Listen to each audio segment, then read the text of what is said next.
se kreće i traži mesto kuda će da izađe.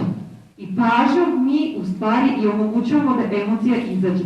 Međutim, u tom intimnom odnosu svejedno gubimo glavu, gubimo razum, emocije, tad kažu juriš, sad možemo da napustimo telo, jer nas niko sad ne primećuje, sjure se u genitalne organe i tu nastaje samo razmena energije. Znači, sam taj bol i tu teskobu koju mi nosimo nesvesno u sebi, jednostavno se samo pretače u drugu osobu, tako da je, znači, sam seksualni čin kod ljudi koji nisu svesni sebe, isključivo čin krađe energije, to je znači najveći vampirizam, uzimanja i davanje tuđe energije. Znači svi oni koji nesvesno ulaze u intimne odnose, nesvesno, znači ne znaju ko su, verujući da će nešto lepo da im se desi, imat će užitak pola sata, a posle toga život njima vrlo brzo pokazuje da su opet u stresu, da opet agonija, da nikako da se izvuku iz svojih nekih završenih situacija. I gde je sad to rešenje? Rešenje je da postanemo stvarno svesni i iskreni ljudi. Jer mi kad smo iskreni prema sebi i kažemo šta ja sad osjećam ovog trenutka.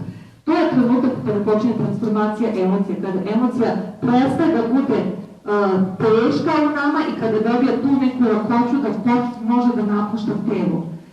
I upravo svi oni koji koriste bilo koji ritual, znači za maskiranje emocija, kad bi samo sebe pitali, znači uzimam cigaru, zašto uzimam cigaru?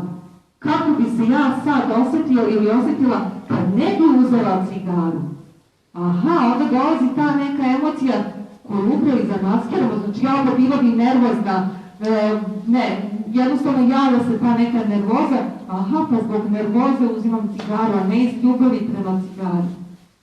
I kad počnemo sebe uvijek da pitamo zašto radim to što radim, mi dobijemo odgovor u stvari da imamo neku emociju koja nas nagoni da to uradimo i na taj način kad počnemo sebe da ispitujemo zašto nešto radimo, mi postajemo svesni. Mi postajemo svesni da je tu emocija i da je naš zadatak u stvari da se mi bavimo emocijom.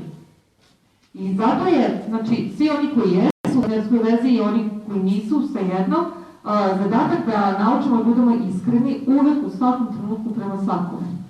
Znači, možemo se mi gledati u oči, možemo se osmehivati i pričati lepe priče, ali mi ljudi svejedno emitujemo to što osjećamo, znači mi svi komuniciramo na vibracijskom nivou, govor je samo pomoćno sredstvo, a inače mi zaista komuniciramo na vibracijskom nivou.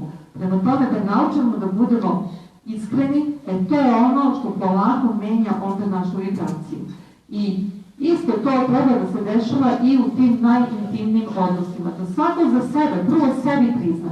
Da muškarac sebi kaže zašto ja hoću da sam intimom baš sa ovom ženom. I da sebi vrlo iskreno prizna. Aha, ja osjećam moj mir, meni je lepo. Čim osjećam moj mir i meni lepo, to je ono ego. Samo ego traži da meni bude dobro, a za sve druge baš ne briga. Žena također, da sebi prizna. Zašto radim to što radim? Zašto dajem moje telo u tom trenutku? Ako to radim, da meni bude dobro, opet ego.